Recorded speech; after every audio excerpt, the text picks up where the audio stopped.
Hola amigas y amigos de la Sociedad Mexicana de Urología, bienvenidos al episodio 10 de UroTalks. El día de hoy vamos a platicar de uno de los aspectos que nos da más calidad de vida y es la sexualidad, pero que paradójicamente muy pocas veces lo abordamos en el consultorio. Hablaremos de bienestar sexual, de algunas disfunciones sexuales y para ello me acompañan dos expertos. En primer lugar, presento al doctor Ricardo Alonso Castillejos Molina, ya conocido por todos ustedes, presidente de la SMU y quien además es especialista en neurología oncológica y andrología. Bienvenido, doctor Castillejos. Y está con nosotros también la doctora Claudia Rampazzo Bonaldo, ella es sexóloga clínica. Bienvenida, doctora Claudia. Muchas gracias por aceptar la invitación. Este es UroTalks, el podcast de la Sociedad Mexicana de Urología. Pues bueno, para iniciar este programa quisiera empezar preguntando, ¿qué es bienestar sexual, doctora? Muy buena pregunta, doctor. Efectivamente, cuando hablamos de bienestar sexual nos estamos refiriendo a un estado de salud, tanto biológica como psicológica, como de interacción en el ámbito sexual. Y cuando hablamos de sexualidad, no solamente nos referimos a los genitales, sino que nos estamos refiriendo a la identidad de género de la persona, cómo se siente con su propia identidad, a su orientación sexual, al vínculo afectivo, la reproductividad y el erotismo.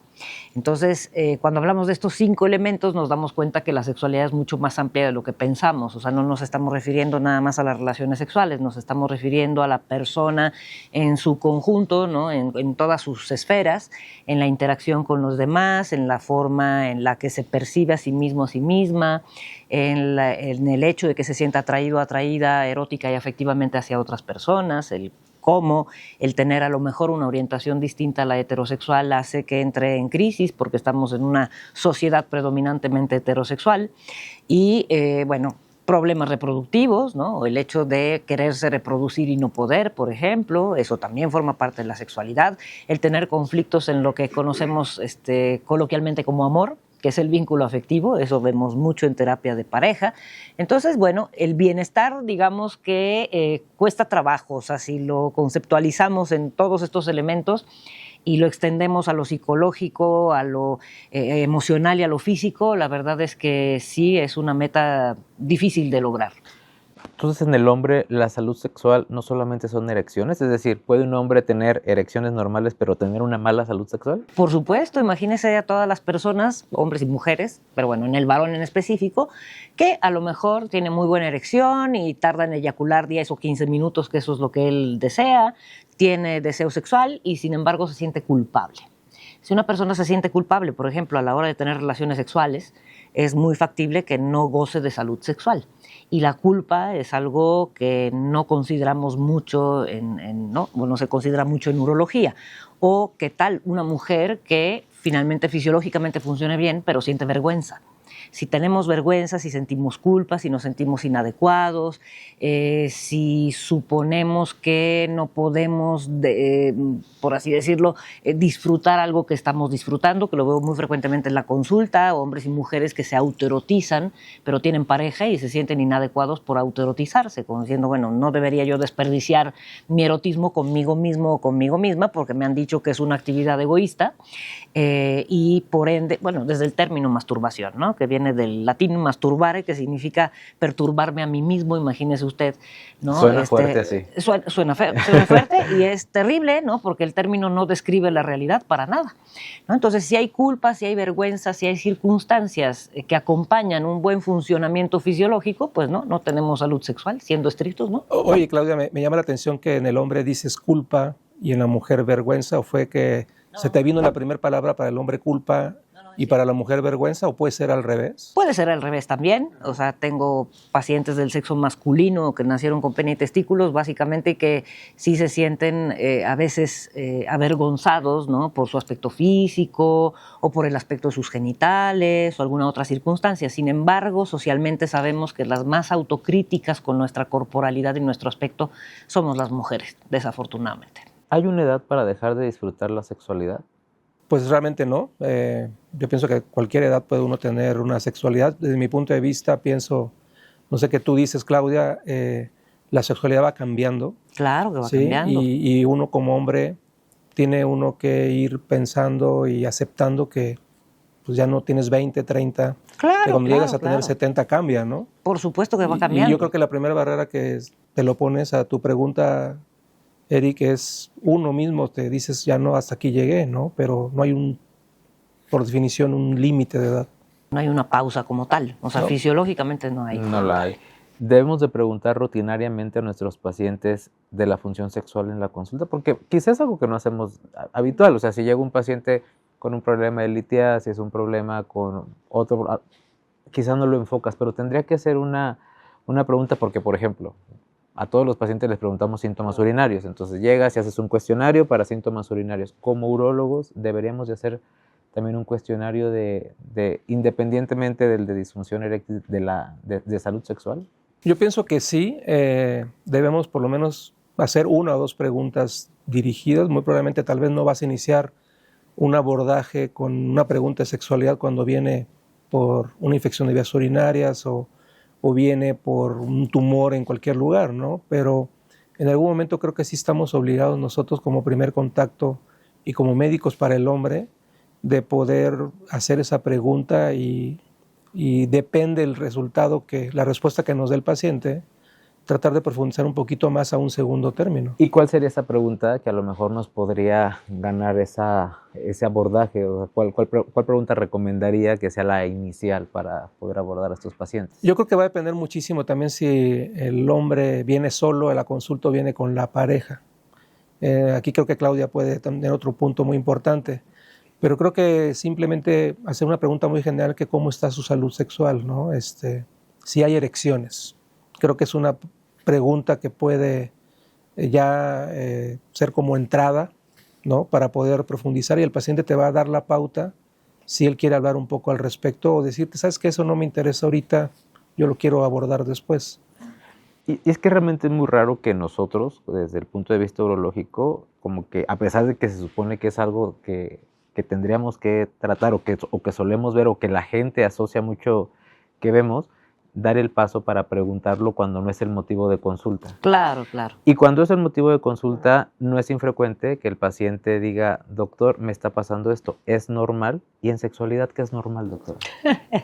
Bueno, parafraseando un poco de lo que dijo el doctor Castillejos, la verdad es que así como los urólogos, creo yo, urólogos y urólogas debieran preguntar y abordar la respuesta sexual, porque cuando hablamos de respuesta sexual no solamente nos estamos refiriendo a asuntos mentales, o sea, hay muchas disfunciones sexuales, hay varias disfunciones sexuales que son el reflejo de un malestar que va más allá, que está en el sistema cardiovascular, ¿no? Entonces, cuando hablamos, por ejemplo, de la calidad de las erecciones, bueno, pues a lo mejor estamos explorando, entre otras cosas, si el señor puede estar hipertenso, a lo mejor tiene problemas tiroideos, a lo mejor tiene alta la prolactina, tiene baja la testosterona, un sinfín de cosas, ¿no? Entonces, vaya, creo que la exploración de la respuesta sexual sí tiene que ir muy dirigida.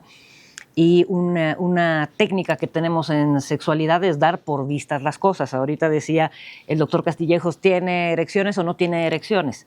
Lo que preguntamos en sexología es ¿cada cuánto tiene erección? ¿No? O lo que le pasa, el problema que le pasa con todas sus parejas. No le vamos a preguntar al paciente cuántas parejas tiene, ¿no? No.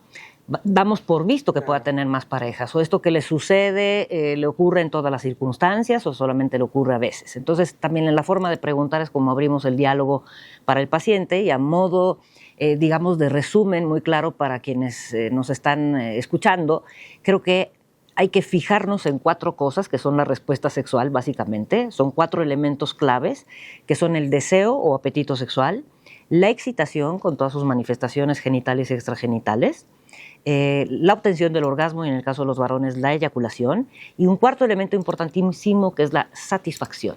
Entonces deseo, excitación, orgasmo y satisfacción. A modo de mnemotecnia, claro, vale la pena que lo tengamos dentro de todo lo que vamos a preguntar en la historia clínica, así como los sexólogos tenemos que preguntar si hay o no nicturia, por ejemplo. Digo, yo lo pregunto, pero bueno. Pero yo quiero regresarte un poquito a lo que tú decías, porque lo que yo he percibido en el ámbito urológico es que nosotros el implicar preguntar sobre si hay erecciones o no, lo que tú comentabas, implica que mi consulta me alargue 20, 30 minutos más. Y creo que como urólogo, si no te gusta la sexualidad, no quieres hacer eso, ¿no? Y todo el mundo, creo que estamos, tanto paciente como médicos, equivocados porque pensamos que solamente es recetar un medicamento y que hasta ahí llega. Entonces creo que por eso no quieren profundizar O, mucho. o referirlo a un andrólogo. O referirlo a alguien, ¿no?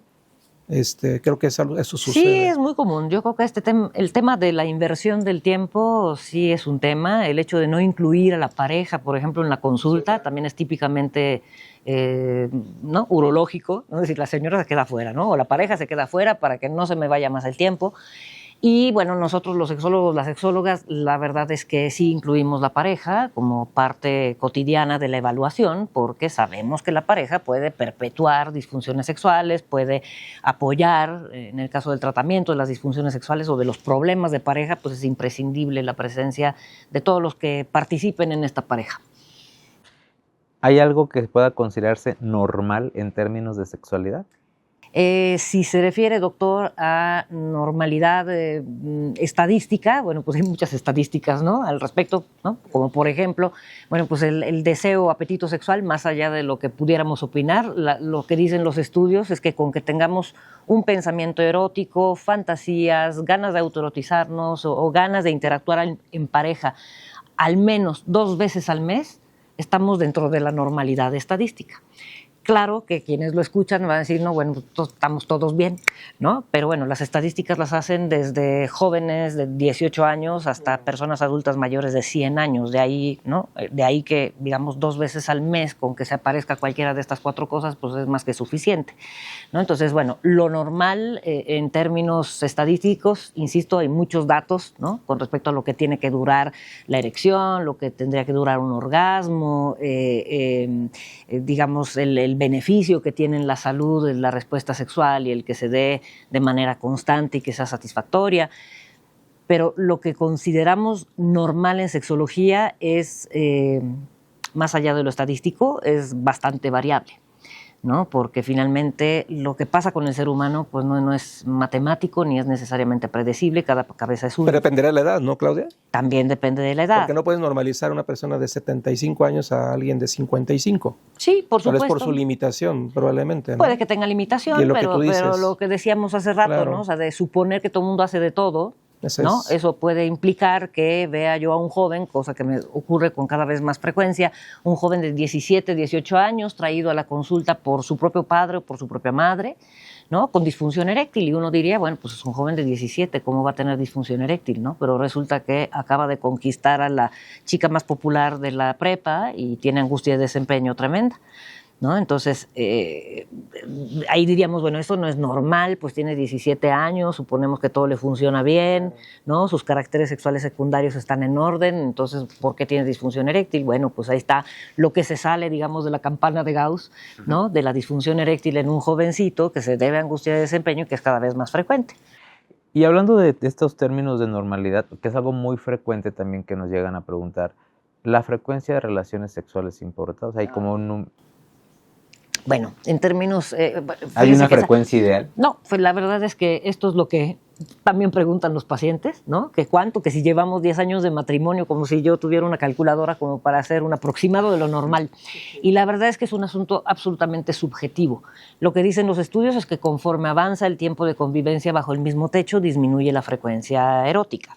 Y también sabemos, según lo que se ha estudiado, que hay temperamentos eróticos. Entonces, dicho de manera coloquial, hay personas frías, hay personas tibias y hay personas más calientes, ¿no? Entonces, dependiendo de cómo sea el temperamento erótico de la persona, bueno, pues sabremos que a lo mejor a lo largo de la vida, si tiene un temperamento, digamos, más alto en términos eróticos, probablemente no sufra de esta disminución por la convivencia cotidiana, ¿no? Entonces, no hay un parámetro, dando respuesta a su pregunta, doctor, de cuántas relaciones sexuales son normales. Hay estudios que sí nos dicen que 2 o más orgasmos a la semana reducen significativamente orgasmos coitales y además con actividad sexual. Hay un estudio prospectivo muy interesante, el estudio Searfield, donde estudiaron durante muchísimos años a muchos hombres y los que tenían 2 o más relaciones sexuales coitales orgásmicas a la semana redujeron en más del 50% el riesgo de padecer un infarto.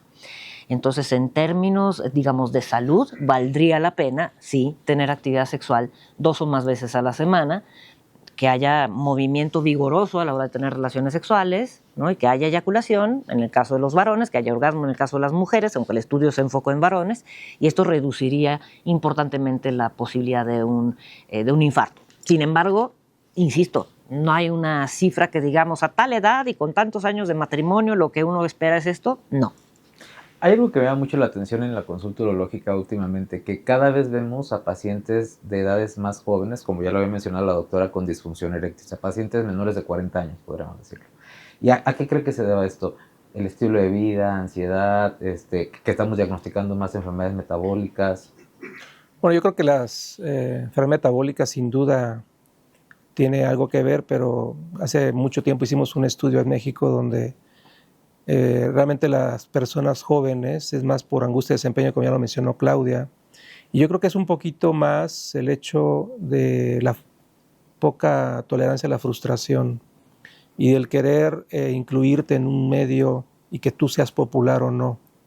Entonces va mucho lo que tú decías del número de actividad sexual, a veces te mides por cantidad y a veces también yo le digo a los pacientes, bueno, si no tengo un problema de sexualidad, pues a ver, Uber me puede mandar a alguien si tengo con mi pareja actual o Tinder o el que tú quieras de la aplicación que tú tengas en tu teléfono y eso tal vez te pueda resolver en ese momento tu problema, pero no va a alterarte eso. Entonces yo creo que más que nada es algo psicológico, psicógeno y sobre todo de enfoque. Y creo que en México, sobre lo que tú comentas, Claudia, creo que nos falta todavía mucha educación sexual y va un poquito de idiosincrasia de nuestro pueblo. Claro, claro. Sí, o a veces un poquito de doble moralidad que tenemos, que no hay una apertura en cuanto a ese manejo de sexualidad como tal vez lo tengan los países escandinavos, ¿no? Sin caer tampoco en el hecho de, no sé si está la palabra correcta, libertinaje o hasta dónde tú tener eso, no sé qué pienses. Sí. Bueno, yo creo que la cultura mexicana todavía es conservadora al respecto. Exacto. ¿No? Cuando me dicen si van a terapia sexual las personas, pues yo me dedico a esto desde hace 26 años, o sea que sí van, con sus subidas y sus bajadas según las épocas y prioridades, ¿no? Como ahora que pasamos el mundial era lo prioritario, ¿no? Entonces, evidentemente, sí, hay trabajo, aunque seamos un país conservador y aunque haya mucho prejuicio al respecto. Sin embargo, sí, o sea, como decía Ricardo, el tipo de pacientes que van, la forma de prevenir, que yo creo que eso llama la atención, o sea, que vayan de manera profiláctica, ¿no? A terapia sexual o a terapia de pareja, porque siendo novios ya se dan cuenta de algunas cosas que no están funcionando bien o de alguna posibilidad de incompatibilidad erótica, o como les decía, los mismos padres llevan a sus hijos a terapia sexual, ¿no? Lo cual me habla de una buena comunicación con el papá, con la mamá, ¿no? Evidentemente el papá y la mamá no entran a consulta, ¿no? Pero son los que facilitan el acceso a la consulta. Entonces, creo que vamos abriendo camino, no hemos llegado como están en Escandinavia, pero ciertamente hay más apertura y más conciencia de lo que es salud sexual. Yo no sé si en Escandinavia hay un poquito más de comunicación inclusive entre la pareja. Sí. Porque a veces el problema, pienso que radica en que yo no le quiero decir a mi pareja lo que yo quiero, lo que yo deseo. Lo que necesito, y lo que cómo necesito me siento. Y viceversa. Sí, por supuesto. ¿No? Y creo que aquí nada más estamos como, o sea, muy hacia los hombres muy unilateral. Claro.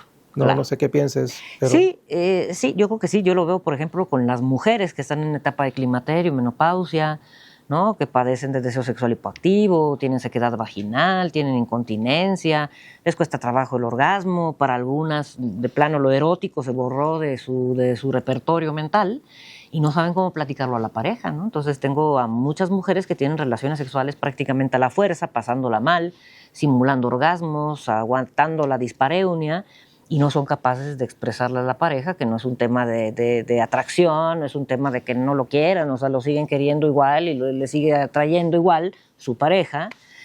Sin embargo, su cuerpo ya no responde igual, ¿no? Y cuesta muchísimo trabajo el enseñarles y el que se familiaricen con el hecho de que es un tema que hay que hablar. Pues ¿cómo no vamos a hablar de la dispareunia? O sea, ¿cómo no vamos a hablar de que no tengo deseo como antes y tiene que ver con las hormonas, ¿no?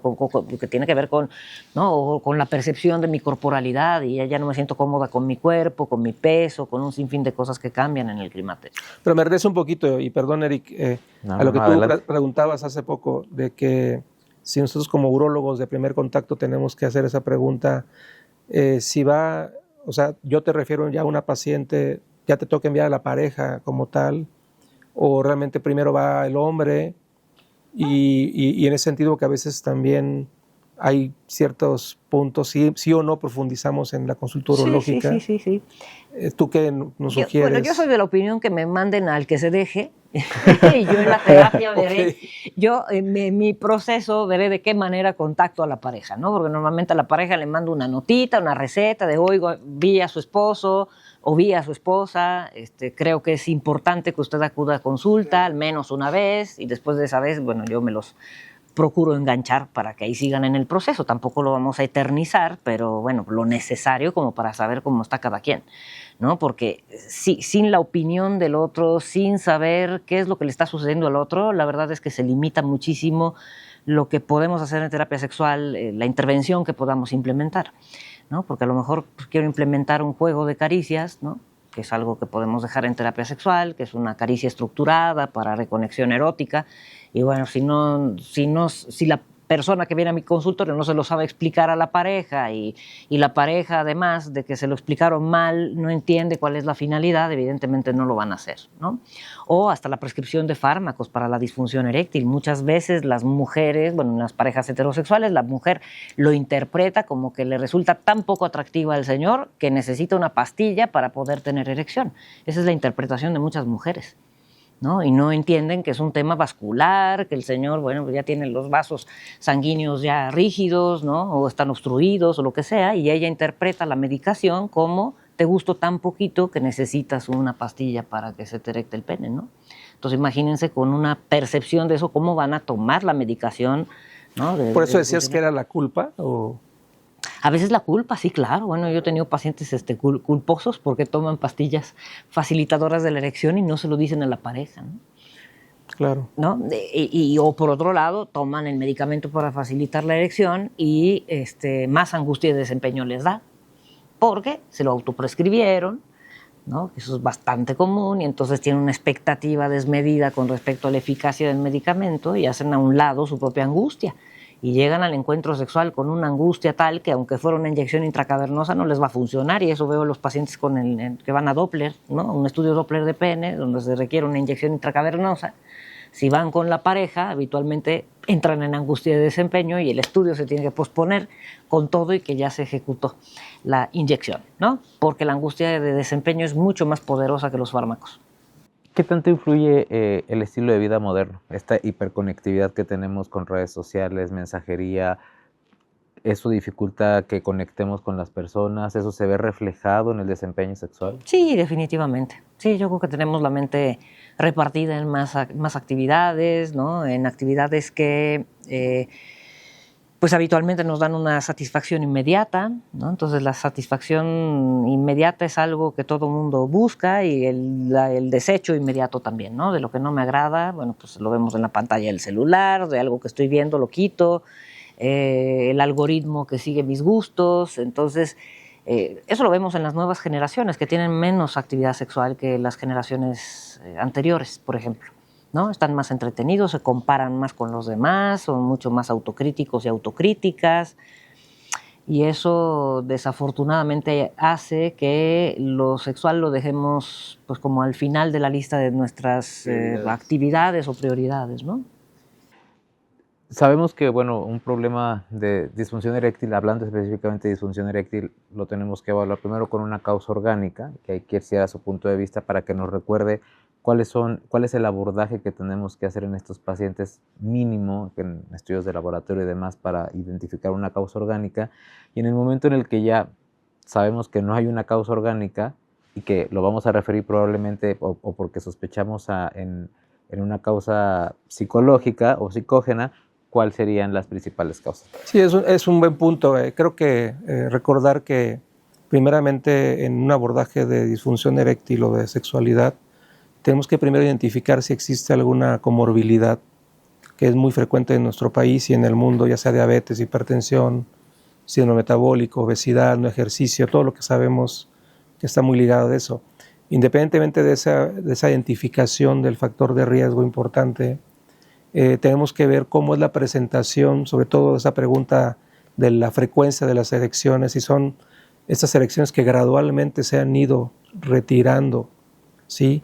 En comparación a aquel hombre joven que súbitamente tiene un cese importante de erecciones espontáneas, ahí hacemos esa distinción entre orgánico y psicógeno, y es hasta cierto punto un poco muy sencillo de poder orientarnos que el paciente va primero a necesitar tal vez un abordaje con la terapeuta sexual, ¿sí? Y en aquel paciente mixto, que es un gran porcentaje que pueda tener, pues bueno, tratar de irlo paralelamente. No esperar yo primero el orgánico, tratarlo y luego ver qué pasa. Tenemos que enfocarnos a la par para poder ir ganando tiempo y que el paciente se sienta, pues en ese sentido, que evolucione mejor, y eso está demostrado desde hace muchísimo tiempo, y es algo que a veces, inclusive en 2026, no lo hacemos, ¿no? Y ahí puedo hacer un paréntesis, que el paciente piensa que tal vez el ir a una terapeuta es porque está loco, Sí, o porque vas a descartar algún problema mental, como ya decía Claudia. Claro. Y eso creo que tenemos nosotros como urólogos esa posibilidad de poderle decir que no es así, ¿no? Simplemente con una o dos preguntas lo puedes tú hacer.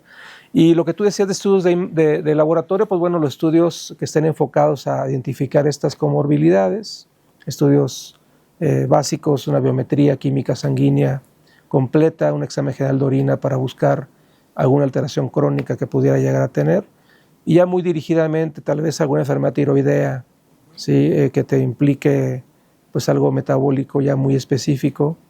Y creo que como primer estudio hoy en día, 2026, un ultrasonido Doppler, como mencionaba Claudia, ya son casos muy específicos, porque no cualquier hombre te va a ir a decir, inyéctate, y también es un buen punto, ¿no? Uh-huh. ¿Y de las causas psicógenas, cuáles serían las más habituales? Bueno, las más habituales, que déjenme les digo, no son tan psicógenas, la depresión y la ansiedad. Y no son tan psicógenas porque, bueno, cuando uno habla de lo psicológico, imaginamos que, bueno, es así algo etéreo, ¿no? Pero no, Sí. bueno, la depresión es una enfermedad y la ansiedad también. Y sabemos que están mediadas por sustancias que no se producen o no se mantienen en el cerebro de la manera adecuada, ¿no? Entonces, depresión y ansiedad son muy comunes. Dentro de lo que veo en mi consulta, por supuesto la angustia de desempeño, ¿no? Con toda la cascada también de sustancias que se producen y que preparan el cuerpo para la lucha y para la huida, y que cuando se los explico a los pacientes les suele hacer sentido el hecho de decir, bueno, a ver, sí, mientras estoy más al pendiente de mi erección y mientras más me angustio por ella, menos la voy a tener, ¿no? Porque es un reflejo que tiene que surgir siempre y cuando no esté yo angustiado, ¿no? Entonces, cuando les digo, oye, es que estás preparado para la lucha y para la huida, no para una erección, o sea, tu cuerpo está lleno de adrenalina, noradrenalina y cortisol, entonces es absurdo que te pidas tener una erección. Entonces, angustia y desempeño es otra razón. Y en el caso de los varones en específico, conflictos de pareja, digo, porque estamos hablando de varones, pero bueno, evidentemente eso afecta a la pareja del hombre que llega a consulta. Eso puede de alguna manera determinar ciertas disfunciones sexuales, ¿no? El sentirse inadecuado, no deseado, el sentir que lleva una mala relación, el sentirse utilizado a veces por la pareja, hace que eso aterrice en lo sexual. Y bueno, básicamente, ¿no? Y lo demás, pues como decía Ricardo, la verdad es que como médico y sexóloga, si no han ido al urólogo, pues les hago el favor de pedirles unos estudios, ¿no? Justamente para abordar las dos situaciones, ¿no? O sea, porque también nos pasa que suponemos menor de 40, uno podría imaginar que metabólicamente está bien. Sano, claro. Híjole, pero sí me he llevado cada sorpresa, ¿no? O también me han referido casos que aparentemente son disfunciones eréctiles psicógenas y resulta que sí tenían una fuga venosa, ¿no? Pues que a la que se le ocurrió pedir el Doppler fue a mí, ¿no? Entonces, bueno, yo creo que sí, no podemos perder de vista las dos cosas. La interacción con la pareja es importantísima, ¿no? Que me pasa con muchas parejas que llegan eventualmente con lesiones físicas de que se golpearon, o sea, y eso habla de la mala calidad de la relación, que se golpearon el día previo y su preocupación es que no alcanzan el orgasmo, ¿no? Y que como médico, como terapeuta, dice, bueno, a ver, eso no es prioritario, o sea, es obvio que no alcancen el orgasmo, y si lo alcanzaran después de la golpiza que se acaban de dar es bastante patológico, ¿no? Pero es curioso cómo las personas no entienden cómo la interacción, ¿no?, en pareja puede repercutir en la respuesta sexual. Quizás esta parte a la que vamos a avanzar en el programa es de las partes como más controversiales del episodio, porque hoy en día el acceso a material pornográfico pues es ilimitado. Así Y es es. mucho más, Y es gratis. más fácil, gratuito. ¿Cómo impacta esto en la sexualidad? ¿Realmente existe una adicción a la pornografía? Sí, claro. ¿Afecta a la sexualidad? Sí, sí, ¿Puede hablar sí un a poco? las dos. Sí, a las dos, en hombres y en mujeres. O sea, si bien la pornografía que conocemos está diseñada para ser atractiva y ser bastante eficiente para los varones, o por lo pronto varones homosexuales o heterosexuales, la realidad es que sí puede haber adicción a la pornografía, puede haber adicción a la autoerotización o masturbación, y esto repercute sin duda en la respuesta sexual, ¿no? La mayoría de las personas con adicción a la sexualidad suelen aislarse, suelen evitar los encuentros sexuales con la pareja porque, bueno, pues están tan acostumbrados a un estímulo tan intenso que la presencia de la pareja pues, les resulta pues, absolutamente ineficiente para la respuesta sexual. Además de la autoerotización y digamos, de las características de la autoerotización, porque sabemos que cuando uno se autoerotiza, muy frecuentemente modulamos los movimientos, las texturas, la temperatura, y el varón la forma en la que presiona sus genitales, la textura que usa para la fricción de los genitales, con un paciente que tuve, ¿no? que acostumbraba a autoerotizarse friccionando su pene contra las sábanas de su cama. Y entonces, bueno, lo que sentía dentro de una vagina sin protección o con protección, pues era absolutamente nada, ¿no? Porque la forma en la que había acostumbrado a lograr el orgasmo era con un estímulo, con esa precisión de intensidad y con esa textura. Entonces sí está documentado que hombres y mujeres que estén acostumbrados a autoerotizarse y que si lo hacen con pornografía es muy factible que se aíslen, que tengan disfunciones sexuales, que vayan perdiendo el deseo, ¿no? de interactuar con la pareja y prefieran la actividad autoerótica. Y eso llega a ser problemático cuando no pueden parar, cuando es impostergable, cuando sienten culpa y cuando además, a pesar de ejecutarlo, no están satisfechos, o sea, necesitan cada vez más. ¿Puede provocar anorgasmo y disfunción eréctil la pornografía? Sí, sin duda. Sin duda está demostrado, aunque hay uno que otro estudio ahí debatible, controversial, que te puede ayudar en casos muy específicos, pero sin duda está bien señalado que te da problemas de disfunción, anorgasmia. Y yo quiero agregar algo también de que aquel paciente que pues, ve, se autoerotiza, como dices, pues no tiene que pedir culpa o perdón a la pareja, simplemente a él mismo. Sí, y también sí. él, pues, también magnifica todo lo que ve. Claro. Y quiere ser, pues, como el actor porno. Sí, eso es un punto importante. Ese es un punto muy importante que te comparas, ¿no? Y el hombre, en ese sentido, pienso que es débil, porque siempre te vas a comparar por ser el mejor, que es que te pongan aquí no 10, sino un 15. Claro. Y eso habla, pues, de que una palomita, ¿no? Estuviste perfecto. Sí, sí. Veo a nuestro equipo de producción preocupados. ¿Cómo identificar si esto es un problema? ¿Cómo identificar si eres adicto? Si la autoerotización y lo que les decía, o sea, cuando se convierte en algo impostergable, cuando a pesar de practicar la autoerotización no siento satisfacción suficiente y necesito volverla a repetir. O sea, si la podemos equiparar a cualquier otra adicción, ¿no? La adicción al cigarrillo, pues eso es lo que sucede, ¿no? O sea, quien es adicto al cigarrillo. Pero como el cigarrillo no cambias de marca. Si no te gusta una marca, cambias a otra. Aquí en este caso, sí a eso voy. Lo que quiero que digas un poco es el hecho de que el hombre se valida con otra pareja para decir si funciona o no. Y eso es algo muy común. Y no sé qué piensas, que eso algo también está pasando, ¿no? O sea, que no funcione con su pareja y funciona con su pareja otra. Y dices, bueno, voy a ver cómo funciono con otra. Claro, bueno, eso es muy común en disfunción eréctil. Y es algo que vuelvo a lo que platicamos de un inicio, que es falta de comunicar, sí, o de preguntar qué está pasando, ¿no? Definitivamente. Y también es algo que el hombre no quiere escuchar de la pareja, algo desagradable. Sí, sí, de insatisfacción. De insatisfacción, ¿no? ¿No? O sea, porque también es muy común, ¿no?, que la pareja, en el caso de las parejas heterosexuales, que las mujeres seamos mantenedoras o perpetuadoras de ciertas disfunciones, a pesar de que la disfunción pues es situacional o es de origen psicológico, ¿no? Pero el hecho de que ella reclame y le diga al señor, oye, es que no me quieres, si yo te gustara tendrías buena erección, si fuera yo la única seguramente tendrías buena erección, pero seguro no tienes buena erección porque te fuiste con alguien más. Entonces todas estas cosas se van haciendo una bola de nieve que van afligiendo al señor, ¿no? Y como dice Ricardo, eventualmente hace su prueba diagnóstica casera, que implica conseguir otra pareja y ver si con otra pareja Sí puede. si hay o no una buena erección, ¿no? ¿Cómo la educación sexual puede abordar todos estos fenómenos? O sea, ¿cómo la educación sexual puede prevenir este tipo de, pues, por decirlo, problemáticas? Bueno, lo que dice es muy importante y está también documentado, que la educación sexual, sobre todo dada de manera, digamos, adecuada a la edad, desde que somos pequeños y pequeñas, con fundamento científico, de manera sistemática, previene un sinfín de, digamos, desgracias desde el punto de vista erótico, o sea, desde disfunciones sexuales, el inicio de una vida sexual accidentada, si recibimos educación sexual oportuna, basada en la ciencia, hay una menor incidencia de enfermedades de transmisión sexual o infecciones de transmisión sexual, hay un inicio más tardío de la vida sexual penetrativa o coital, entonces, bueno, los beneficios son múltiples.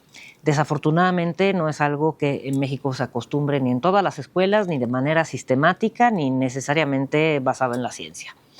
Eso es lo terrible. Entonces, bueno, pues creo que... Pero ahorita es un poquito de polémica, ¿no, Claudia? Porque se ha visto también de que un adolescente entre más tarde se exponga, también es algo benéfico, así como una adicción igual, que sepa que existe. Que más tarde se exponga. Me refiero a imágenes de pornografía que claro, en sí, un sí, momento, sí. o sea, si tú no es que le evites, sino simplemente que no es alguien que empieza a los 12 años, por ejemplo, Claro. a comparación de alguien que empieza a los 16, sí, claro. por la madurez que va teniendo el cerebro, Por es como supuesto. ser una sexualidad más responsable, no sé qué pienses. Así es, no, sí. La pornografía en niños, niñas es tóxica. O sea, definitivamente altera el cerebro, se altera el sistema de recompensa en el cerebro y sí, por supuesto que puede acelerar el debut sexual, puede acelerar el uso, digamos, de, además, sustancias de adicción, sustancias adictivas a la hora de tener relaciones sexuales, el no uso de preservativo. O sea, sí, en un niño o niña hay que evitar a toda costa el uso de pornografía o de material eróticamente explícito porque no tienen la madurez psíquica ni emocional para entender lo que está sucediendo, ¿no? Entonces, bueno, de alguna manera hay que prevenirlo y hay que hablar con ellos también, de decir, bueno, la pornografía ahí está y seguramente amigos y amigas te la van a enseñar, pero no es algo que te vaya a hacer bien, ¿no? Vamos a hablar ahora acerca de algunas disfunciones sexuales que pocas veces se tocan, pero que es importante también al menos saber qué son de manera breve. Vamos a empezar con climaturia. ¿Qué es? ¿Qué tan frecuente es? ¿Cómo se evalúa? ¿Cómo se trata? Bueno, la climaturia es pues el hecho que tengas el orgasmo, pero acompañado también de fuga urinaria. Y esto lo vemos muy bien en aquel paciente que por cáncer de próstata se realizó una cirugía, cualquier abordaje que haya tenido, hizo una consecuencia que puede ser definitiva, pero también puede ser transitoria. Normalmente pues cambian entre los 6 y 12 meses, se ve pues que tiene una mejoría. Pero es una situación, desde mi punto de vista, que muchos médicos también no lo preguntamos, o realmente el paciente también te esconde eso, que creo que es lo que sucede más, y más si va acompañado de la pareja, y a veces pues creo que está subdiagnosticado en ese punto. ¿Cómo se trata con el diagnóstico? Me imagino Bueno, que es inicialmente lo que tienes que hacer es igual tratar como piso pélvico, como una disfunción eréctil, postprostatectomía en ese sentido, o puede ser también por radioterapia, sí, terapias de piso pélvico y sobre todo con medicamentos o de acuerdo también al tipo de técnica que utilizaron, y darle tiempo. Sabemos muy bien que la disfunción eréctil o esta disfunción orgásmica va también paralelamente a como tú vayas mejorando de la fuga urinaria, si es que tú tienes, si es el paciente tiene, pero hay cirugías específicamente para eso, pero las cirugías están muy específicamente a aquel hombre que no mejora después de 12 meses. ¿Es un padecimiento exclusivo de los pacientes que tienen incontinencia urinaria postprostatectomía? ¿O puedes no tener incontinencia urinaria y sí tener climaturia? Pienso que es más en ciertas condiciones que te condicionan un tratamiento quirúrgico. Por ejemplo, alguien que haya tenido también no necesariamente próstata, también una cirugía pélvica o radiación, ¿sí? Eso lo puede llegar a tener. No hay que confundir con otro tipo de disfunciones sexuales. Anorgasmia, ¿por qué ocurre? ¿Cómo se aborda? ¿Cómo se puede tratar? ¿En varones o en mujeres? En varones. Ah, en varones. Y también en mujeres. También en mujeres, en Bueno, los dos. sí, Digo, claro. al final de cuentas es... Quienes más se quejan de anorgasmia son las mujeres, quienes menos se quejan, más bien se quejan de eyaculación precoz son los varones, ¿no? O de orgasmo, que también acompaña a la eyaculación y que llega muy rápido. Pero la anorgasmia en varones es una disfunción bastante interesante. Hay que ver si es de por vida, si es adquirida, en qué circunstancias se empezó a presentar. Y causas, digamos, si hablamos de causas físicas, causas orgánicas, se ha visto que, por ejemplo, problemas tiroideos pueden estar relacionados a la anorgasmia, en el caso de los varones, neuropatía diabética, neuropatía alcohólica, cualquier tipo de neuropatía que de alguna manera está afectando. Hay casos en los cuales hay cirugías pélvicas previas que pudieron dañar, ¿no? A veces los nervios, el plexo pélvico. Medicamentos para depresión. Claro, súper común. Los inhibidores selectivos de recaptura de serotonina, esos retardan la eyaculación. Entonces, bueno, es todo eso dentro de lo orgánico o físico.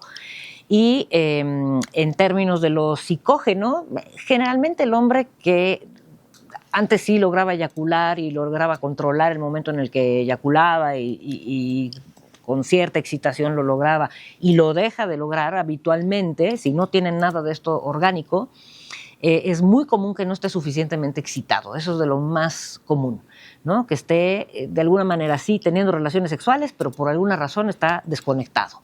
O está al pendiente de su erección, o está al pendiente de la respuesta de la pareja, o algo lo distrajo, o se siente inadecuado, ¿no? Entonces, eso hace... Bueno, sobre todo oye Claudia, pero yo te quiero preguntar algo.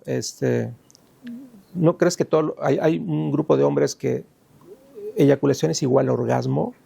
Que lo confunden y no es lo mismo. No es lo mismo. Podemos tener orgasmo sin eyaculación y puede haber eyaculación sin orgasmo. Que eso es algo que piensan, es que no eyaculé, no tengo orgasmo. No es así. Bueno, imagínate. Es algo que tienen que preguntarlo y diferenciarlo. Son dos fenómenos que pueden, normalmente uno acompaña al otro, pero pueden ser completamente independientes, ¿no? Pero, digamos, cuando el hombre no siente orgasmo y además no eyacula, sí tenemos que revisar todas estas cosas, ¿no? Lo que tiene que ver con medicamentos que retarden, el hecho que haya neuropatía, problemas tiroideos, a veces deficiencia de testosterona puede estar relacionada con la falta de eyaculación, el hecho de que esté de alguna manera distraído, desconectado, no suficientemente excitado, puede tener que ver. Entonces hay que descartar ¿Y en la todo mujer? eso. En el caso de las mujeres, digamos que aplica lo mismo, o sea, en términos de neuropatía, el uso de fármacos antidepresivos, inhibidores selectivos de recaptura de serotonina, el climaterio es uno de los retardadores del orgasmo, pues otras sustancias, ¿no? Bueno, mujeres que utilicen, por ejemplo, alcohol o que abusen del alcohol, al igual que los varones, pues el alcohol es un retardante casero, ¿no? Que muchos hombres con eyaculación precoz utilizan de manera casera, a veces sin éxito, para retardar la eyaculación. En el caso de las mujeres también se puede dar, pero muchas mujeres, digamos que en pareja no logran alcanzar el orgasmo, habitualmente se debe a una falta de técnica, ¿no? Porque sabemos que más del 80% de las mujeres alcanzamos el orgasmo con estimulación clitoridea. Y muchas mujeres no buscan esa estimulación clitoridea a la hora de la penetración o a la hora del coito.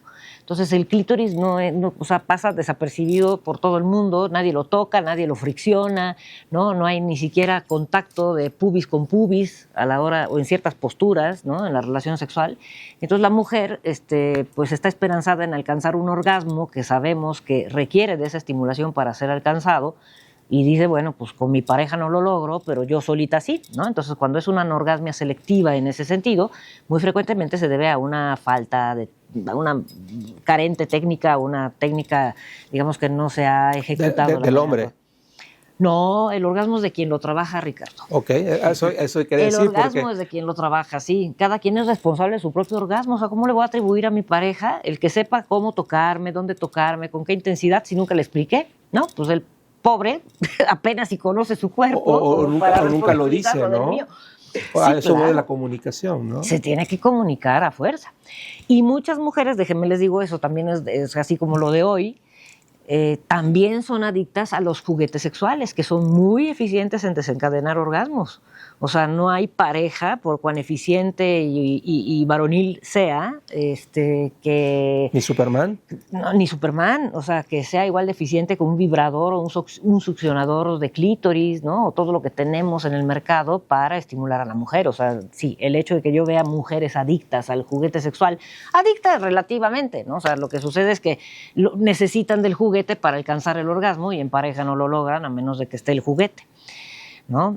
O de plano no alcanzan el orgasmo sin juguete, ¿no? Entonces, es una realidad que vemos al día de hoy y desafortunadamente el juguete es difícil de alcanzar, ¿no? Porque funciona con electricidad y porque el ritmo que trae pues es difícil de mantener por un ser humano, ¿no? Eyaculación retardada, principales causas, tratamiento de primera línea.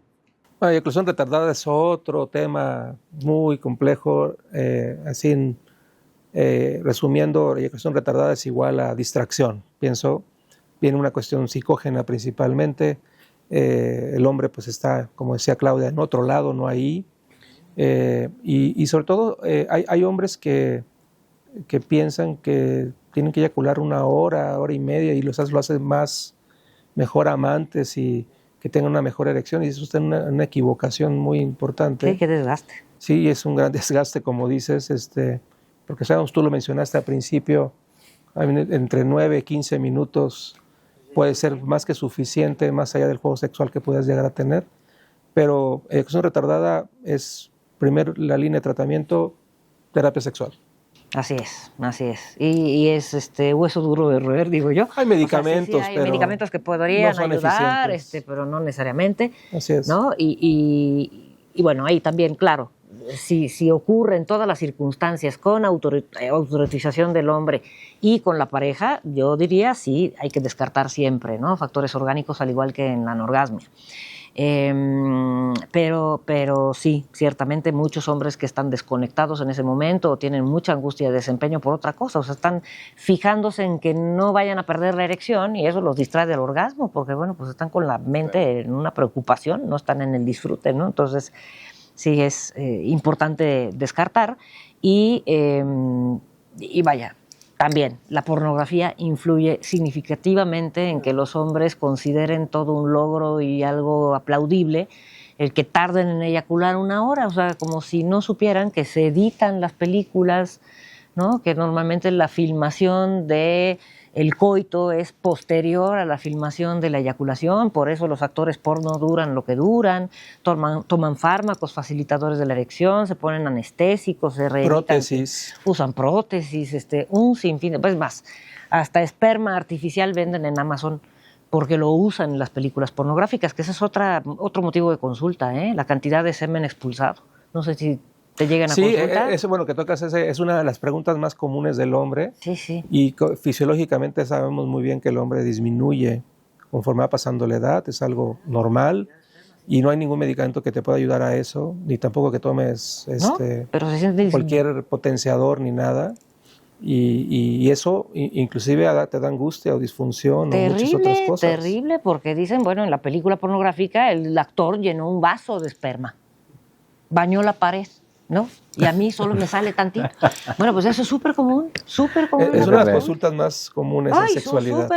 Súper común. O sea, esta necesidad de la abundancia que les digo, bueno, pues, fisiológicamente no pasa de 5 mililitros. Lo mismo pasa con el squirting en las mujeres, pero eso amerita otra conversación. Eyaculación dolorosa, diagnósticos diferenciales, cómo tratarla, cuándo uno debe de preocuparse. Bueno, creo que ese es un tema bastante más urológico que sexológico. Sin embargo, sí, es algo, diría yo, no tan común en consulta sexual. Y bueno, pues hay que ver en qué momento de la eyaculación es que empieza el dolor, ¿no? Si, hay veces que los varones confunden el dolor en el miembro, en los testículos, en la base del pene, en el glande, ¿no? Y lo asocian con dolor durante la eyaculación. Entonces hay que hacer muy bien una buena semiología para saber qué es lo que les duele exactamente.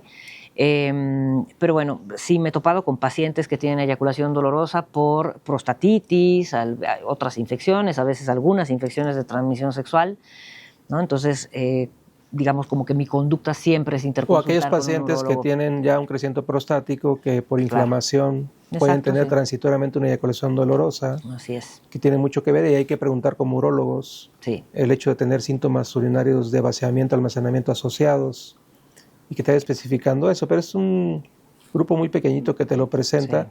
Como decía Claudia, si tienes que descartar enfermedad de transmisión sexual Sí, y pues ahí ver la dinámica de la frecuencia que tenga y sus hábitos y todo que tenga, ¿no? De sexualidad. claro. Disminución de deseo sexual. ¿Siempre es un problema hormonal? No necesariamente porque está muy ligado a depresión Sí. y ansiedad, el hecho de que, o tratar como un mecanismo de defensa como hombre, decir, no se me antoja, no tengo ese pensamiento erótico que tú decías. Sí, sí. Y va muy de la mano con el hombre, pienso, depende de la edad.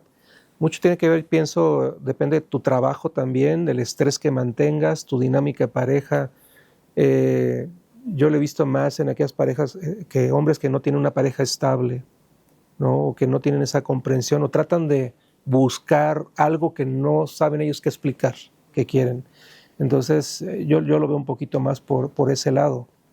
No sé qué piensas tú, Sí, sí, Klaus. sí, pero bueno, es de las disfunciones más complejas que hay en Así términos es. de evaluación, ¿no? Porque ahí sí entran, hay muchos El deseo factores. sexual hipoactivo, ¿no? Sí, el deseo sexual hipoactivo. O sea, hay que ver desde cuándo empezó, o sea, hacer una buena semiología, si ocurre en todas las circunstancias, porque luego confundimos que es un deseo sexual hipoactivo selectivo hacia la pareja, pero en todo lo demás sí se manifiesta. Es decir, el señor sí piensa en sexo, fantasea, se autoerotiza, pero hacia quien no dirige ese deseo es hacia la pareja. Entonces, bueno, ahí inequívocamente es que hay un conflicto, algo pasa con la pareja, le dejó de atraer, le cae mal, ya no se quieren, ya no le resulta atractiva o lo que sea, ¿no? Entonces, habrá que diferenciar qué tipo de deseo sexual hipoactivo, pero, o sea, en términos de interacción de pareja hay que descartar cosas, en términos de salud física y emocional hay que descartar cosas, uso de ciertos fármacos también hay que descartarlos, o a veces este tema de las expectativas, ¿no? ¿no? Es decir, no soy suficiente, mi pene no es suficientemente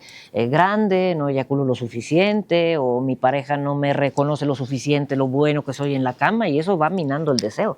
Entonces, digamos que la semiología tiene que ser bastante precisa ahí para saber por dónde va la cosa, ¿no? Y cada vez yo veo más hombres ansiosos y deprimidos, ¿no? Si bien son enfermedades que... Pero ya que tocas ese tema, ¿no crees que estos hombres deprimidos, más allá que no tenga una enfermedad asociada a próstata o Sí, algún sí, otro, crees que es un poco por la dinámica que la mujer está teniendo hoy en día? Vuelvo a los juguetes sexuales, Sí.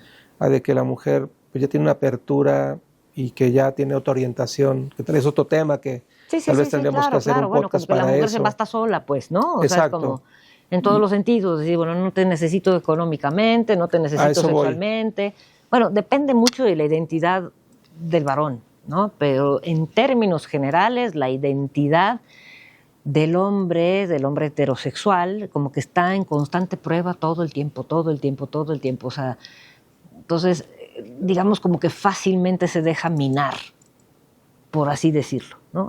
La identidad masculina es más frágil que la femenina. Entonces el hombre se tiene que demostrar constantemente que es hombre, que es valioso, que puede, que es sexualmente activo, que su pene es suficiente, que es proveedor de dinero, que es proveedor de placer, o sea, un sinfín de cosas que pobres hombres están como el pípila, ¿no? Cargando todas estas circunstancias que demuestran o no demuestran su hombría.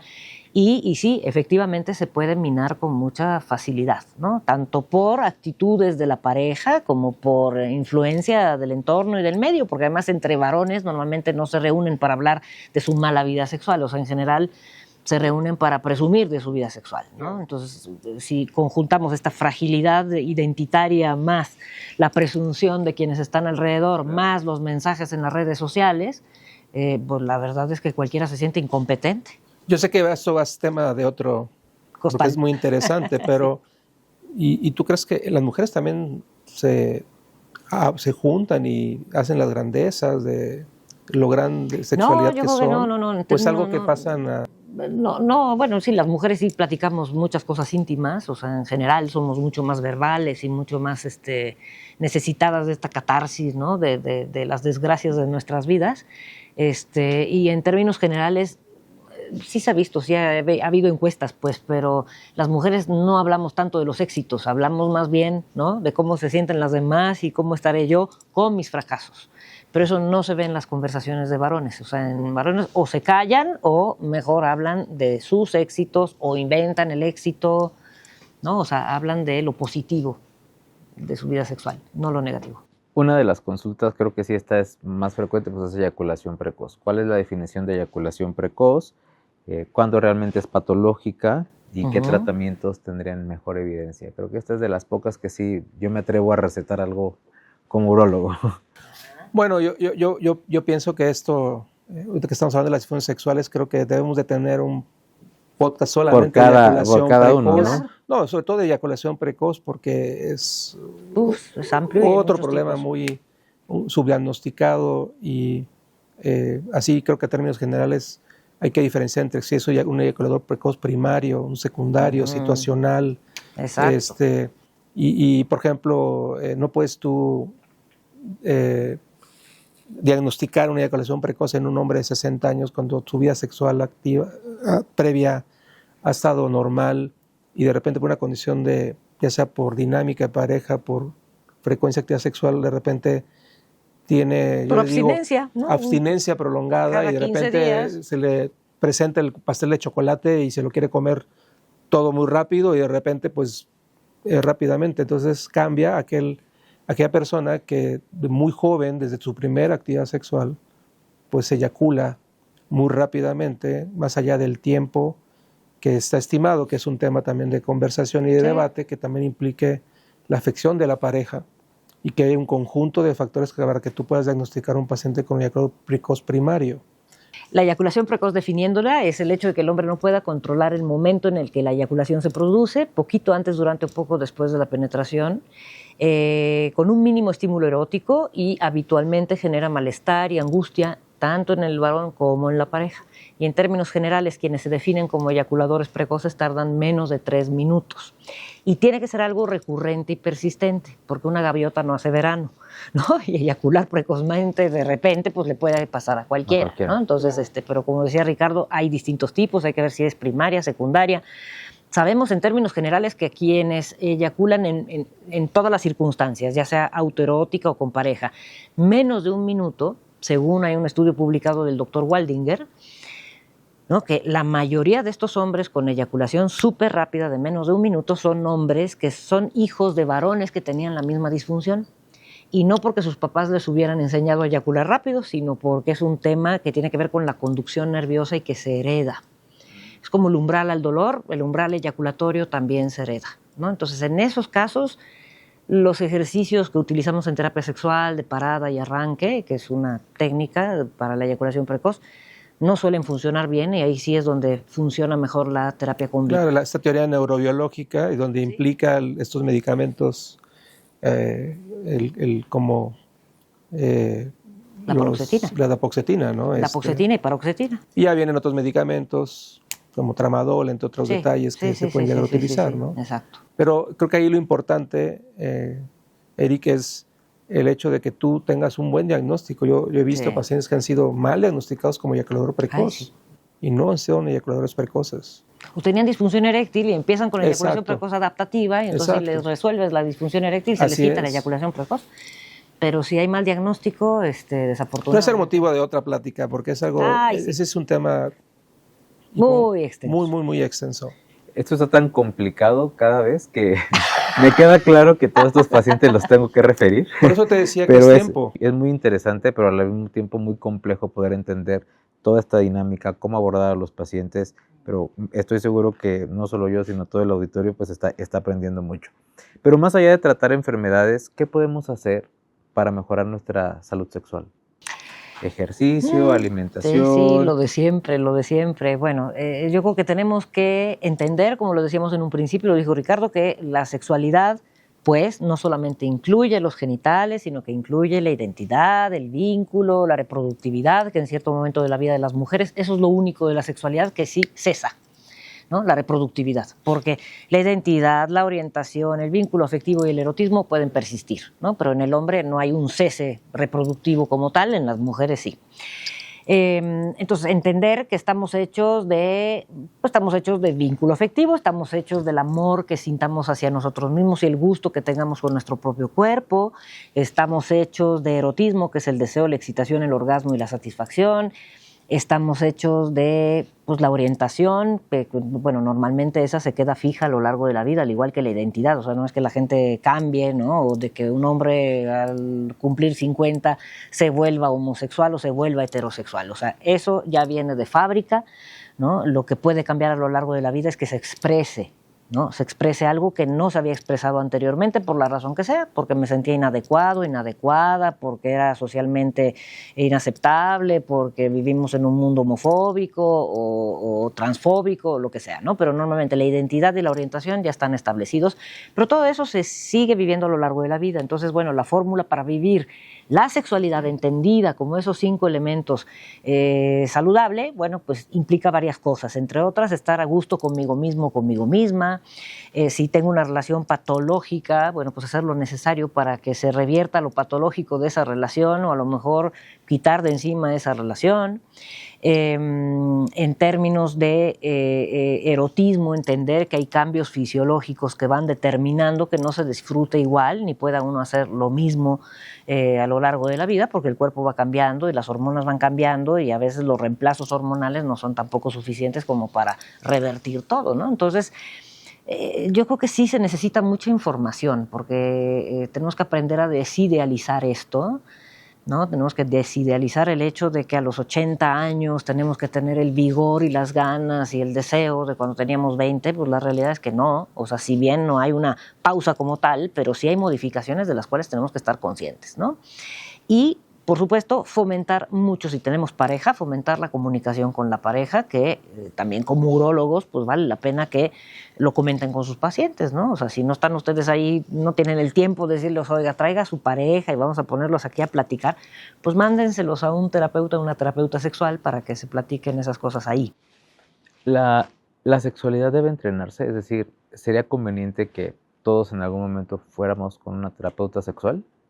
Digamos que hay aspectos de la sexualidad que se pueden enriquecer, sí, por supuesto, como la comunicación erótica se puede hacer más eficaz, ¿no? La comunicación en general de la pareja, el eliminar ciertos tabúes, eso no es una disfunción sexual, ¿no? Pero si, por ejemplo, yo supongo que para ser una mujer plena necesito tener un orgasmo con eyaculación o squirting, que se llama, para ser feliz, ¿no? Y no me he dado cuenta que eso es una interpretación, bueno, es algo que me está enseñando la pornografía, pero que es erróneo, ¿no? En el funcionamiento, que sí hay eyaculación femenina por las glándulas de Skene, pero pues son de 1 centímetro cúbico, ¿no? Entonces, la salida de todo ese líquido durante el orgasmo, pues no es algo que uno pueda aspirar o no es una ambición, ¿no? Entonces, sí es importante eliminar estos mitos y tabúes que a veces pues uno trae por ahí y que sí, una orientación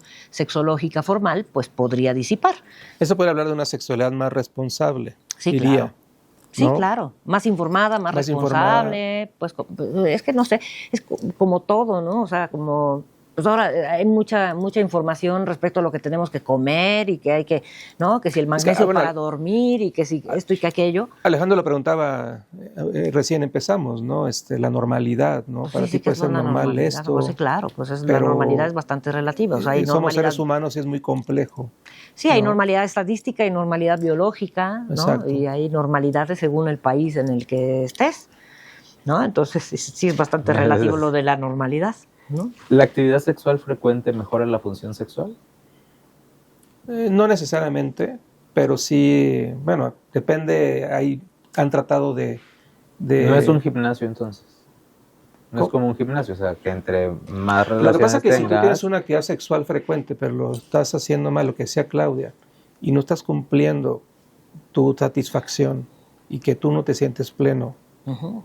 creo que No así lo sirve. hagas 50 veces, No. no vas a estar bien. Entonces, Pero si es y lo que yo decía a satisfactorio, Claudia, sí. preguntarle, a cierto punto al paciente tienes que ser un poquito egoísta y decir, primero, ¿cómo estoy yo? Claro. Y a veces lo que yo pienso es decir, bueno, me estoy fijando más en el pene o en realmente ver La respuesta de mi la pareja de la pareja, sí, claro. respuesta y todo, y yo no veo cómo estoy yo. Entonces creo que es un conjunto. Lo que sí te puedo decir es que han habido muchos estudios, está bien demostrado que un hombre o una mujer que tiene una vida sexual plena Plena, eso sí. vive más, puede disminuir mucho las comorbilidades que pueden llegar a través de la vida, y a diferencia que la persona que está sola, que no tiene esa cuestión afectiva. Claro, claro. ¿Sí? El Y afecto obviamente, también hace pues, bien. cambia muchísimo en eso, ¿no? Entonces, no necesariamente. Muy bien. Pues vamos a empezar con las dinámicas del programa y la primera dinámica se llama mito, realidad o depende. Entonces yo les voy a decir una frase y ustedes me van a decir si es mito, si es realidad o depende, y muy brevemente me van a explicar las razones. Ok, Tener una buena erección significa tener buena salud sexual. depende. La explicación, Breve. la explicación breve. A ver, el que haya erección depende. Si es una erección espontánea, normalmente es un indicador de que la anatomía, los nervios y el sistema circulatorio de ese varón funciona bien, ¿no? ¿Cómo? No, está perfecto. Sí, exacto. Pero si es una erección facilitada por un fármaco facilitador de la erección, pues eso no necesariamente implica que anatómica, neurológica y vascularmente esté bien. Entonces, depende del contexto. La testosterona mejora la vida sexual de todos los hombres. No necesariamente mejora en aquel paciente que tú documentas que tiene una deficiencia de testosterona, ya sea sola o en combinación con algún otro facilitador de la función sexual. Y es algo muy importante que, inclusive si tú tienes cantidades superfisiológicas, se ha demostrado que no mejora. La pornografía siempre es perjudicial. No necesariamente, no siempre.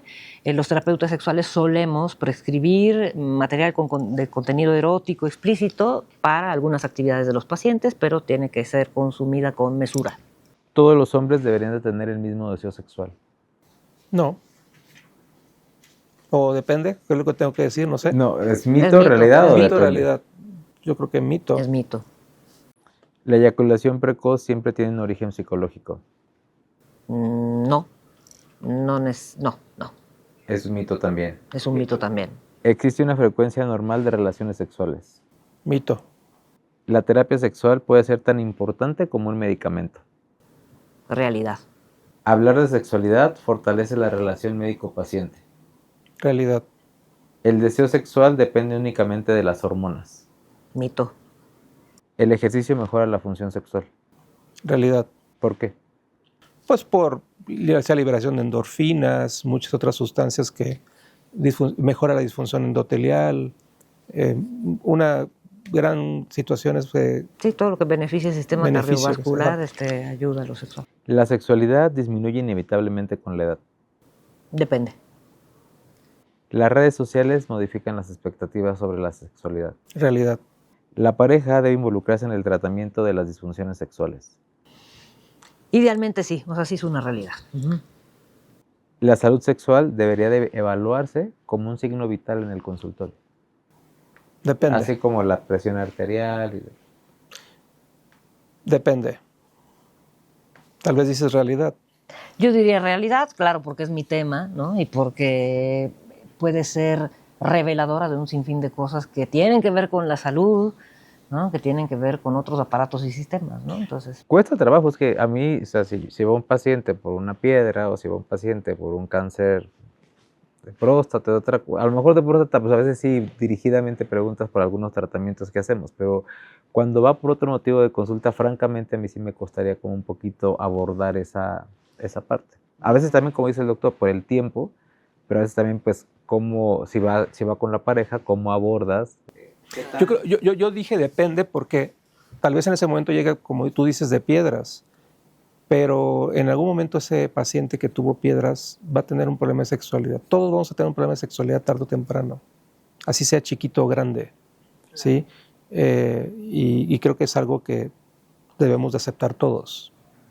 Bueno, y el que va por una neoplasia o que está preocupado por el cáncer y demás, capaz que está deprimido, capaz que está en duelo, ¿no? Y eso se refleja también en la dinámica de pareja. Entonces, bueno, yo creo que no hay nada más que...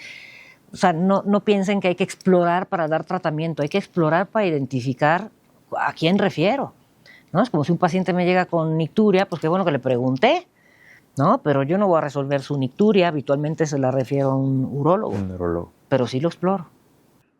Y bueno, continuando con este episodio tan interesante, vamos con la dinámica completa de la frase. En esta pecera hay algunas frases, van a sacar un papelito, lo van a leer, va a ser uno a uno y la van a completar con alguna idea que se les venga en mente. Ok, muy bien. El mayor mito sobre la sexualidad masculina es que nunca termina. Dice, la consulta de urología debería ser un espacio para explorar la sexualidad. La pornografía deja de ser entretenimiento cuando genera adicción. El bienestar sexual mejora cuando aceptamos nuestra realidad. Ok. Si pudiera cambiar una cosa de la atención en salud sexual, sería formalizarla con conocimiento para quienes se dediquen a eso. Hay mucho charlatán últimamente, ¿no? Bueno, no charlatán, sí charlatanes, pero creo que la información... Porque hay gente que no tiene la preparación, como bien dice la doctora, y mucha gente se educa en redes sociales, TikTok, Instagram, todas esas cosas que no necesariamente es lo más adecuado. Aquí dice que la sexualidad masculina del futuro será más responsable. Ah, suena muy bien eso. Eso suena muy bien. Sí. El mayor error que cometen los hombres respecto a su sexualidad es suponer que nunca va a cambiar. Y sí va a cambiar. Ya nos asustó. ¿Todo urólogo debería preguntar sobre sexualidad? Sí. El principal reto para hablar de sexualidad en consulta es nuestro propio prejuicio. ¿Qué tan frecuente es hoy en día, con toda la información que hay, que existen todavía prejuicios así de abuelito? Sí, en los médicos. Sí, terribles. Terrible, sí, desafortunadamente sí.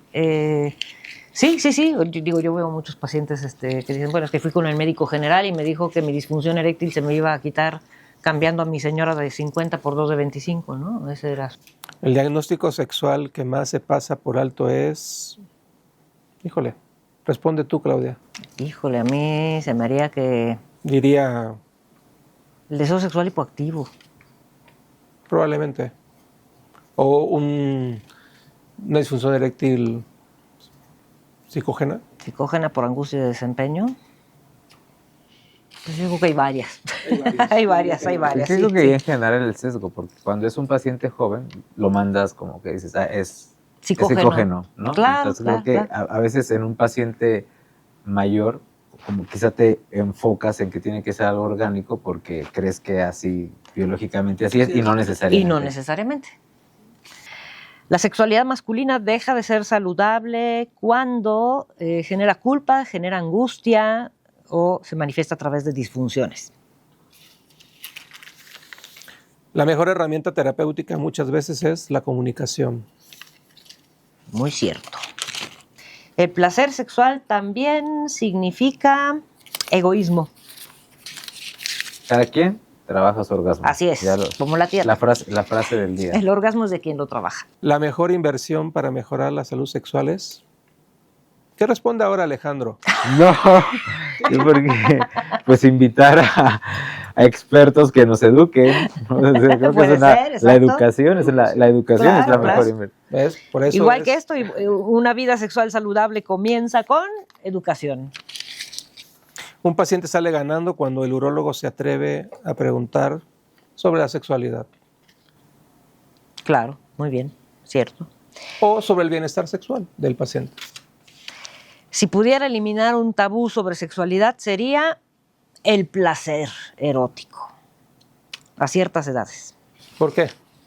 Pues porque se sataniza el placer erótico en general, pero con el envejecimiento, por ejemplo, o con las personas que tienen alguna discapacidad, o las mujeres en climaterio, está satanizadísimo, ¿no?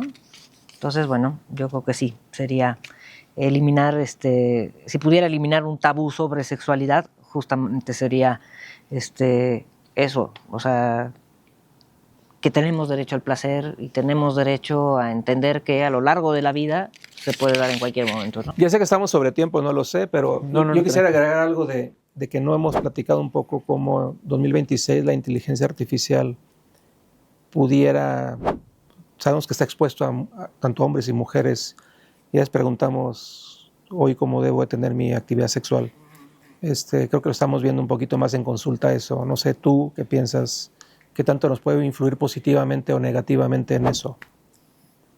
Bueno, es que depende de la información que estemos viendo. Desafortunadamente hay información que en realidad no informa, sino que desinforma, no está fundamentada en la ciencia. Entonces yo también a los pacientes les digo, lo que leas, lo que veas, hay un letrero que diga, busca fuentes científicas. O sea, ya la inteligencia artificial también tiene que servir para eso, ¿no? O sea, búscame una fuente científica de una revista reconocida o que tenga peso, ¿no? O que la metodología sea sólida, ¿no? Y que sustente esto que están diciendo, porque dicen un montón de cosas. Lo digo porque la inteligencia artificial te puede decir, identificar factores, te puede orientar, pero no, la inteligencia artificial no siente todavía. No. Y no te va a llenar ese hueco de tu sentimiento, pienso. Y tienes que Sí, pues necesitas buscar una sobre todo terapia. Contigo, Sí, claro, una terapia de pareja. Claro. Pero sí, lo que dices es muy cierto. Hay personas que en lugar de conversar con un terapeuta, conversan con ChatGPT o con alguna fuente de inteligencia artificial y de alguna manera se sienten reconfortados, ¿no? De eso a nada, a lo mejor es mejor eso, ¿no? Pero también muy frecuentemente son inducidos a tomar decisiones no necesariamente adecuadas para sus vidas, ¿no? Entonces, pues sí, mejor con un ser humano y que esté capacitado y que tenga formación reconocible. Ya veo que están tomando nota los de producción. Sí, todos acá los apuntes, sí. Probablemente vas a tener más pacientes. Vamos a ver si sí, claro. Seguro que sí. Pues muchísimas gracias por acompañarnos a los dos. Al contrario. La verdad es que fue un episodio muy enriquecedor, aprendimos mucho, creo que toda la audiencia se va a quedar con ganas de hacer más episodios de cada uno de estos padecimientos que de manera breve los tuvimos que abordar, pero que justamente no son necesariamente cosas que a veces nosotros mismos como profesionales de urología nos preocupamos por saber bien, porque creo que nos enfocamos en la consulta del día a día, piedras, próstata, otras cosas, pero al momento de hablar de deseo sexual, de sexualidad, de función sexual, se vuelve complejo y a veces difícil la manera de cómo abordarlo con los mismos pacientes. Y es cuando decimos, hay que mandárselo al andrólogo, hay que mandárselo a la terapeuta sexual. Me queda claro que al menos a mí me falta mucho para aprender y que se los voy a seguir mandando, pero muchas gracias por estar aquí. Pues amigas y amigos, muchísimas gracias por habernos acompañado en este episodio. Doctor Castillejos, doctora Claudia, hemos aprendido mucho acerca de sexualidad, de función sexual. A veces es muy complejo poder abordar todo esto en el consultorio. Creo que tanto yo como toda nuestra audiencia se lleva muchas cosas de tarea, actualizarnos en algunos conceptos. Creo que tenemos que hacer un podcast de cada disfunción de la cual platicamos, pero sí nos deja un panorama general muy enriquecedor y de verdad que ha sido un privilegio tener a los dos en este programa. Gracias a todos los que nos acompañaron. Los invito a que continúen suscribiéndose en las diferentes plataformas en las cuales subimos UroTalks, en Spotify, en Amazon Music, YouTube, en Apple Podcast. Los invito a que se suscriban, a que reciban las notificaciones para cuando lleguen los nuevos episodios. Esto fue UroTalks, el podcast de la Sociedad Mexicana de Urología. Nos vemos en el episodio 11 y recuerden que juntos trascendemos.